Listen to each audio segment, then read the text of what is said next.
The Q&A discussion this week was a religious discussion about, they had a Christian on there, they had various people on there talking about the New Testament, talking about religious issues, and it was really quite an interesting discussion. I'd like to add to that.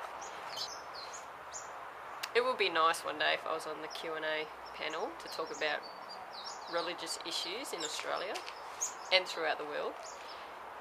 I think that I'm one of the greatest teachers of biblical eschatology in the world, and I was born in Australia, so I see that as a blessing for Australia. And I was interested in some of the discussion and the answers that were given, and I feel that a lot of the answers were not really theologically correct and accurate. So I'd like to offer a contribution to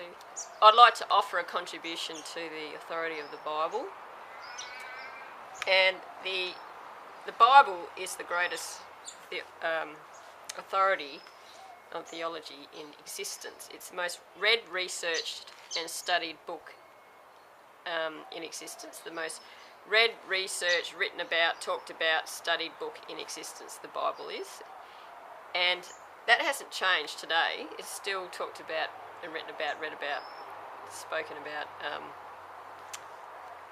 more than any other piece of literature in history. It has survived longer than any other piece of literature in history as well. And in the context of the discussion last night, the New Testament is the authority by which, not only by which is authority of teaching in terms of theological accuracy, but the New Testament is also the standard by which all humans will be judged. So all humans on earth fit in two groups, two teams. There is theologically in existence only two teams in the world for humanity, and you are either on, I'll just turn around like this a little bit, you're either on God's team, that's the God of the Bible that I'm talking about, the God of the Bible, or you're on Satan's team. There are only two teams, and when you act and speak in life, all of your actions and all of human rhetoric comes from two positions. It is either the work of God or the work of Jesus Christ of the New Testament, or you are doing the work of Satan. So God's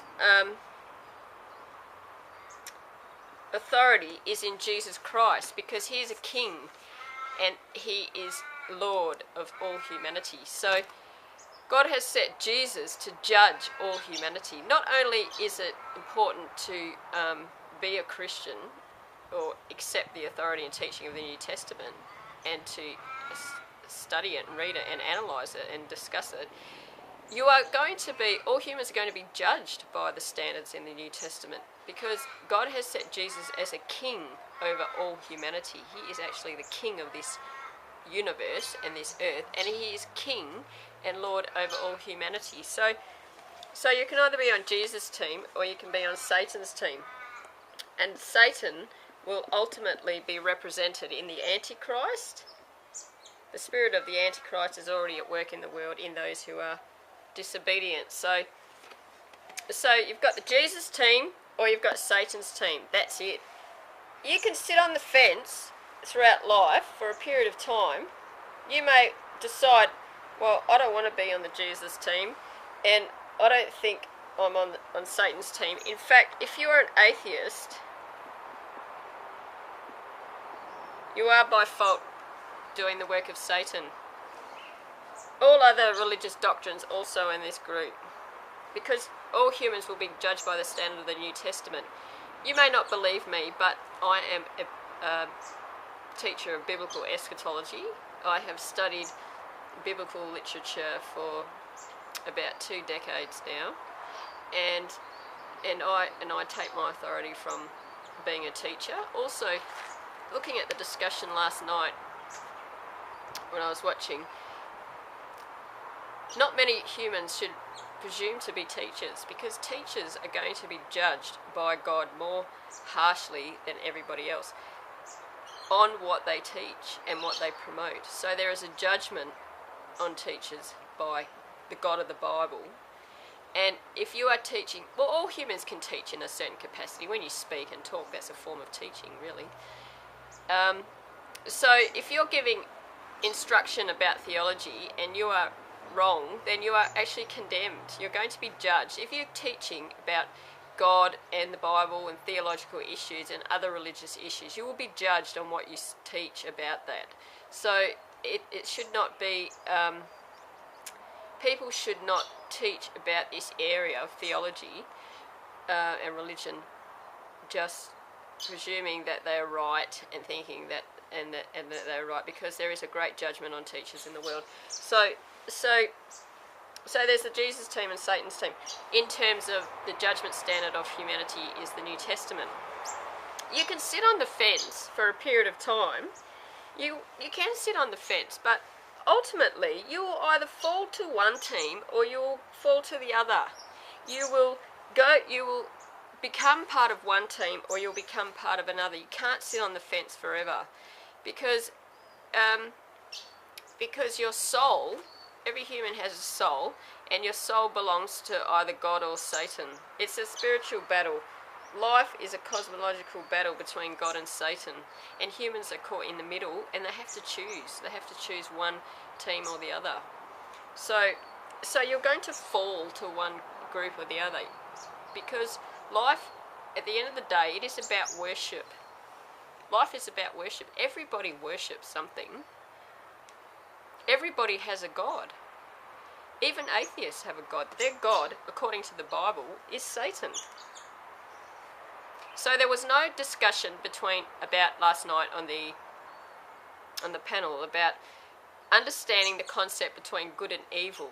If you understand the difference between good and evil, you can teach on theological issues, and no discussion of Satan.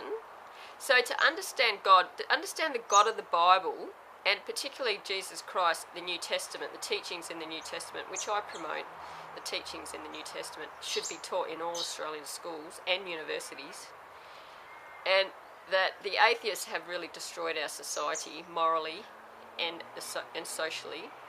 Just look at what's happened in the family as evidence. The increase in violence as well is evidence of atheist teaching. So it's a question of worship, and everybody worships something, and some people worship money. Some people, or their God is money. Their God is sport. Some people, their God is Jesus. They make their God. Or, for example, in the case of Muslims, they make Allah their God. It's a question of truth as well. It's a question of truth. There is an inherent truth in the Bible. There is an inherent theological truth about life and existence. And it's a question of who has the correct truth and what is the truth. So truth has an inherent quality of its own. And Jesus claimed, he said that I am the way, the truth and the life. Nobody comes to the Father except by me. That's what Jesus said. So either Jesus was right and this is true, or Jesus was wrong. And in which case, if Jesus was wrong, there is no hope for humanity. And the people that promote, we should all just respect each other's religious views, and that respect each other's moral position and religious views and beliefs and theological views. Well, that's actually leading to a one-world religion.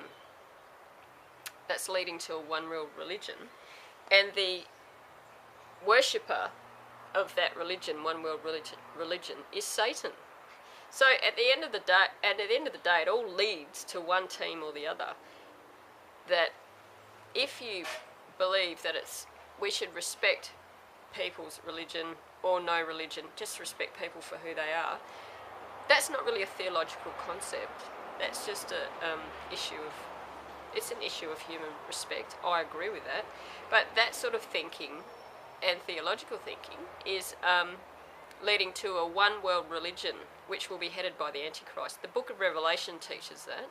The world is heading towards a global government, a global economic system, and a global religious system, a three-pronged global system: global politics, global economics, and global religion. And that global religion will be anti-Christ, it'll be anti-Christian, and it will be headed by Satan.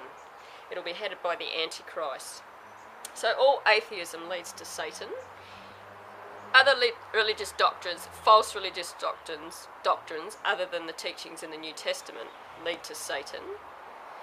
Even the Jews in the Old Testament, they belong to God. They're the original people of God, and the New Testament was brought to fulfill the Old Testament. But the Jews rejected Jesus. Some Jews have accepted Jesus. They've become Christian. So the Jews will accept Jesus at the end of time because they are the Old Testament. They have a special place in God's heart, according to the Bible. And the ultimate test will be at the end of time when Jesus returns. The New Testament teaches that Jesus will return, and he will take the Christians out of the world, and he will destroy all the 666 people, all of Satan's people. They will take this mark, and it's called the mark of the beast in the book of Revelation. So all the people that are on this team will take this mark if they choose this team. But if you choose this team, you have freedom. You have freedom in Christ. So this is freedom and this is slavery. You'll be slave to Satan. If you choose this team, you will be Satan's slave and you will belong to Satan. If you choose this team, you will belong to Jesus Christ of the New Testament. And that is the guarantee that God gives in the Bible for freedom. These people are persecuted by atheists. These do all the persecuting. The people on this team actually persecute the Christians. They engage in violence. They promote, look at the character, looking at the character of Satan and the character of God.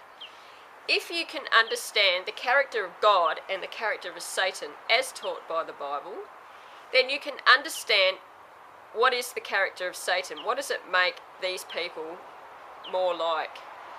The character of Satan, he is a liar, he is a murderer, and he is a thief. And the greatest weapon that Satan uses is deception. So he's gathering all the people on earth who reject the New Testament, who reject the Bible, who reject Jesus Christ. And he's happy for that because he's got them on their team. And they will be condemned with Satan. Satan will be thrown in the abyss for 1,000 years, and then it will be released for a little bit of time at the end of time, and then after that he's going to be thrown in the lake of burning sulphur. The Antichrist will be thrown in the lake of burning sulphur, and anybody that takes his mark, 666, will be thrown in the lake of burning sulphur. There are even angels in the book of Revelation, it says, that come down at the end of time to teach humans to reject Satan, to not take the mark of the beast, and what is going to happen to you if you take that mark. This area of theology is called eschatology. So in the New Testament, it is clear that Christians are to reject that mark, reject slavery of Satan, and to choose God and to choose Jesus Christ of the New Testament, which promotes freedom and life. Christians promote freedom and life and love. They are supposed to do it in love. So the work that I engage is a work of love, despite some people may not see that. But at the end of the day, the work that I do, the rhetoric that I engage I'm motivated by love. Love for God and love for people. Love for the New Testament and for Jesus Christ, who God has sent as a king. So there's a choice. This choice that humans make, they're making that choice. You make your own choices. You choose your own eternal destiny. You choose your own eternal destiny. You will either choose the New Testament or you will choose the Satan team. And that is it. That is the judgment standard of all humanity. according to the Bible. I don't have to justify myself by referring to any other text. There are thousands of books throughout history that have been written, hundreds of thousands of books and literature that has been written to promote Christian values, to promote the teaching in the New Testament. That in itself is evidence. The evidence of creation is evidence that God is real. So there is no disputing. Paul the Apostle said that. Evidence in creation, evidence of human life is evidence that God is real. The evidence of animals and everything you see in creation is evidence that God is real. So there is no excuse for people. There is no excuse for you to. It's right in front of your face. You know that if you can see other human beings and animals and rivers and mountains and trees and everything in creation is evidence that God is real. That the Bible is true and real, and that the judgment standard is the New Testament. That's the judgment standard. Not only should you accept it and follow it, you're going to be judged by that standard. That's the issue. Was not talked about last night. Also, they're talking about the character of God and the character of Satan, and understanding then, if you can understand the character of God and the character of Satan, you can understand the difference between good and evil. So we have good over here, and we have evil over here. And it really is as simple as that. God's character is love, merciful, compassionate, forgiving, all-knowing, all-wise, all good values. Look at the fruits of the Spirit in the New Testament. Love, joy, peace, patience, kindness, goodness, gentleness, faithfulness, self-control. Wonderful morals and values in the New Testament. And Satan's character, he's a liar, he's a murderer, and he's a thief. And his greatest weapon is deception. So wherever you see that happening, you see every sort of discord and falsehood. And where you see the values and character of God and Christ, and the values and morals and values and teachings in the New Testament, you'll see goodness or good things. Also, atheists, I believe, are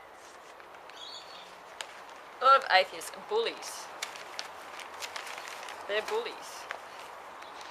You know, I wrote some paper. Fremantle Herald is an atheist paper, I found out, because I wrote a letter about religious issues, and they promote just atheist political people, basically. Sam Wainwright is a Socialist Alliance. They're full-on atheists. You know, I wrote a letter in here, and then other people wrote in. The editor, what he wrote,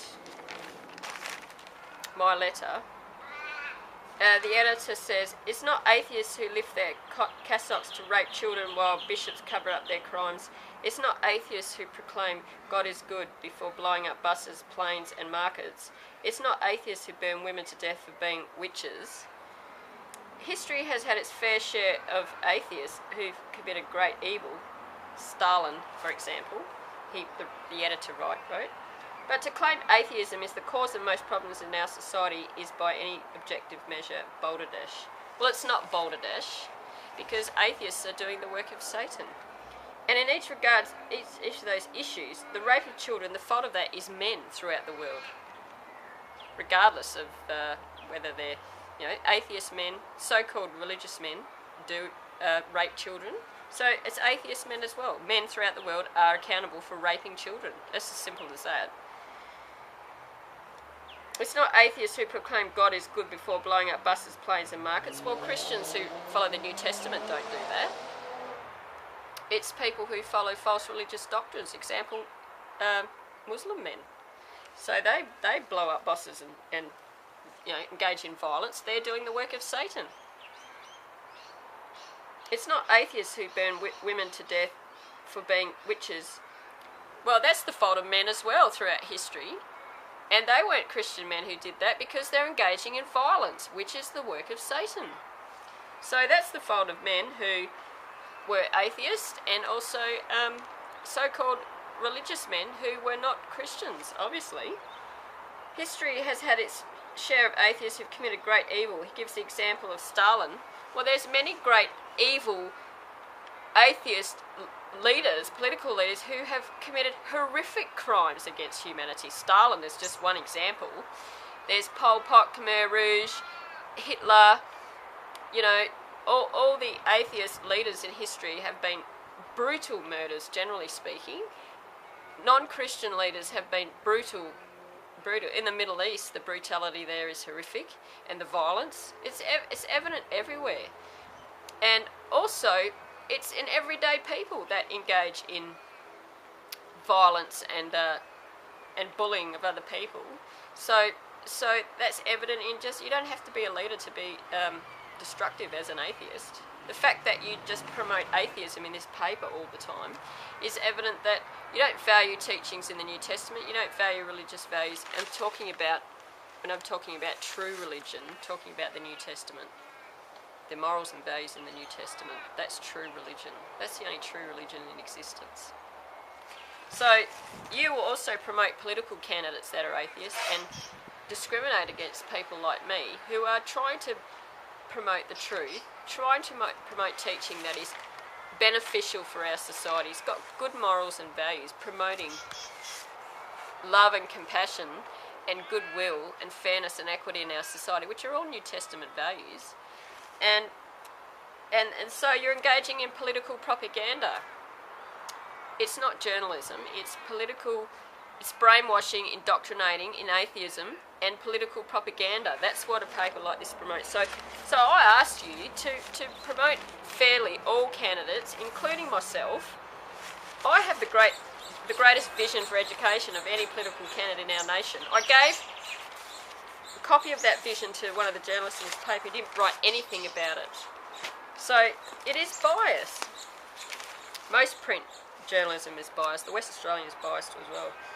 They are just promoting Liberal Labor propaganda, brainwashing people, Liberal Labor indoctrination and political propaganda. That's been going on for a long time. And another person writes here, that I was reading this week's Herald letters and was getting really steamed up with one that supposedly provided an analysis of the situation. That was my letter. It was getting steamed up. So when Christians critique atheists, they get all steamed up and heated and aggressive, and they start bullying everybody. Then I read your response, which ended with the word balderdash. Well done, Ed. What a brilliant reply. You said it all. I don't think so. Atheists are promoting balderdash. You're promoting balderdash. Here's another one. Why ever did you have to run a big front page photo of two heterosexual men kissing? The letters on May the 4th were dominated by ravings from homophobic and religious maniacs, and I congratulate you on your robust responses. That's bullying. Then on May the 11th by letters in support of your stance. See? That's propaganda. None of the letters addressed the underlying issue around free speech, but were about whether you should have published a faked up photo on the front page. That's rubbish. This person is lying because my analysis was mostly about free speech. Tim Holton, Paget Street, Hilton, you live around the road from me. Would you like to come to my home and my front door and call me a religious maniac? You won't do it because you're an atheist coward. And you publish an article in the paper that talks about religious people as religious maniacs. Well, you're a bully. I dare you to come to my home, my front door, Tim Holton, you live just around the corner from me, and say to my face, then I'm a religious maniac. It proves that you're a bully. You wouldn't have the courage to do it. Because you don't know what you're talking about. Atheism promotes violence. It promotes bullying. It promotes social issues in our society. It leads to cruelty, the suffering in our society, homelessness, suicide. Because you're teaching people there is no God and there is no love then. If you're teaching people that God is not real and Jesus Christ of the New Testament is not real, then you are giving people no hope. There is no hope for people. They can't survive. They commit suicide. They become homeless. Society becomes cruel. Politicians and councils enact legislation that is based on cruelty. And that is what we're seeing in our society because of atheism. So take responsibility. Accountability. How accountable are atheists? They're not accountable. How convenient for atheists that they have no accountability because they reject the teachings in the New Testament. You reject this book, you reject the God of the Bible, and you reject the teachings in the New Testament, and you reject Jesus Christ, because there's no accountability for you then, is there? You can do whatever you want. You can do whatever you want. You can engage in violence, you can rape women and children, you can support cruel legislation that causes homelessness and suicide. You give people no hope, you can lock people up in psychiatric facilities and drug them to death, and hand them over to psychiatrists or atheists who just kill everybody with their treatments.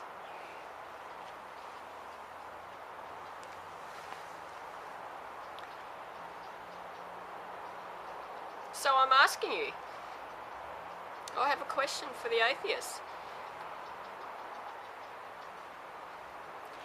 Can you conceive that you are doing the work of Satan?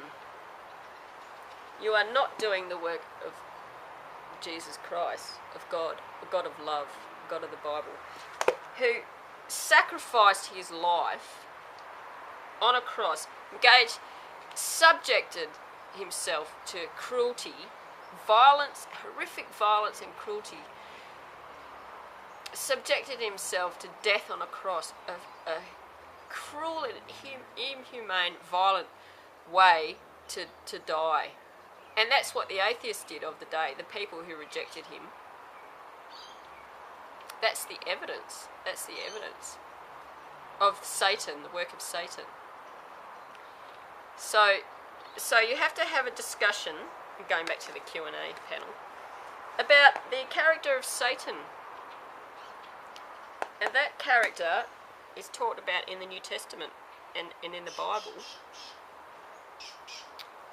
Satan is a liar, a murderer, and a thief, and his principal weapon, greatest weapon throughout the world, is deception. By teaching false doctrines and teaching people that Jesus is not real, that God is not real, and that the Bible is not to be trusted. Well, that's a lie, isn't it? It's a lie. God is real, the Bible is to be trusted, and furthermore, the judgment standard of all humans is the New Testament, where Jesus Christ will judge every human. He will actually come back and destroy the 666 people with a sickle. That's what the book of Revelation says. So he's going to destroy Satan and the people who take the mark of the beast. So my great prayer, I wrote a book called Praying for the Nation. I published it about 10 years ago. And my great prayer is that Australia becomes truly a Christian nation, that the teaching of the New Testament is promoted, that we have Christian politicians and people, atheists, turn to Christ, the New Testament, to do the work of Christ, not the work of Satan. So that's my great prayer. I've prayed for that for a long time. And the power of prayer too is very powerful. Good teaching is powerful. So be careful if you presume to be a teacher, because you're going to be judged on what you teach. And atheists are condemned. They are condemned. You're teaching, promoting... You know what the atheists in the universities are doing? Promoting eugenics, which is murder. Promoting euthanasia, which is assisted suicide. That's like manslaughter, morally. Promoting abortion. Well, I'm not necessarily against abortion, because... and on moral issues, I believe we should have plebiscites and for the nation to decide. The voters should decide. And also, all politicians should have conscience vote. That's a minimum. They should have a conscience vote on all issues, moral issues.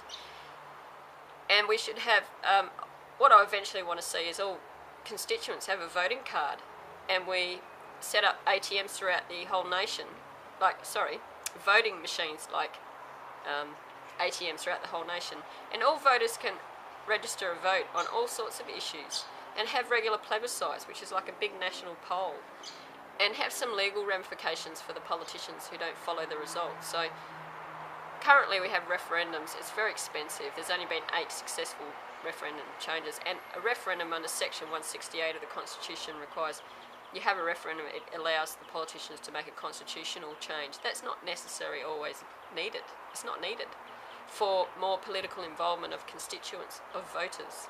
For I believe voters need to have a greater voice, a much greater voice in Australian politics. And if every voter had a voting card, then if we had regular plebiscites, which is like a big national poll, and the voter registers their vote on the issue through the machine, and that there is a consequence, a legal requirement for politicians to follow the result of that poll, so that really the people would be deciding on a lot of issues like that, like euthanasia, like abortion,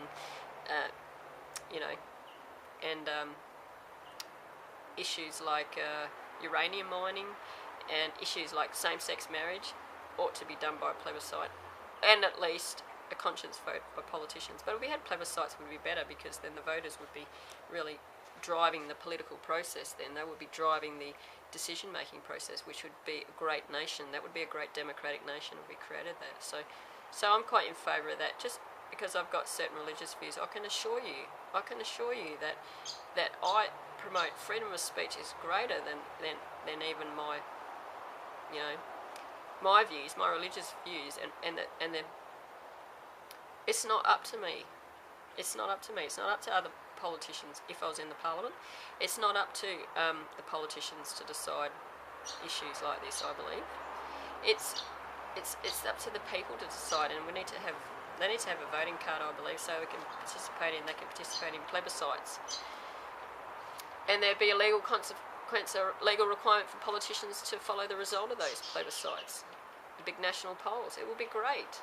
The voice of Australians then would come through, and I have great respect for that. So just because I have certain, I promote the teachings in the New Testament, I have certain theological views, it doesn't mean that I seek to empower the voter. I seek to empower the voter, and the majority should rule. It shouldn't be up to one person or a couple of people. It should be driven by the majority of citizens in our nation, and that is represented in a constituent. As a voter, you register to vote. I believe every voter should be entitled to a voting card, and that issues of morality and other issues of public concern, which most issues are, that there should be regular plebiscites, and that the result of those plebiscites is recorded officially in the Parliament. Say a majority of states passing an issue and a majority of votes. So it requires, a referendum, for example, requires to pass a majority of states and a majority of votes to pass the issue. So if we had a national poll, plebiscite would be much more economical to run. If everyone had a voting card, they go register their vote on the issue. It would be great, and there'd be much greater participation, a much greater sense of empowerment of Australian voters in the political process. And I seek that. That's my desire.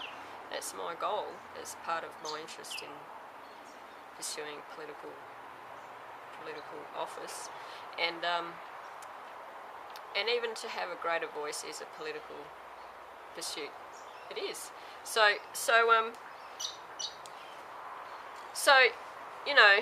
I teach that the New Testament is a great source of literature and a great source of morals and values teaching, and of eternal spiritual consequence to all humans. But I also respect the rights of constituents to make choices about what happens in our nation. I think that's enough for me on the issue. Thanks very much.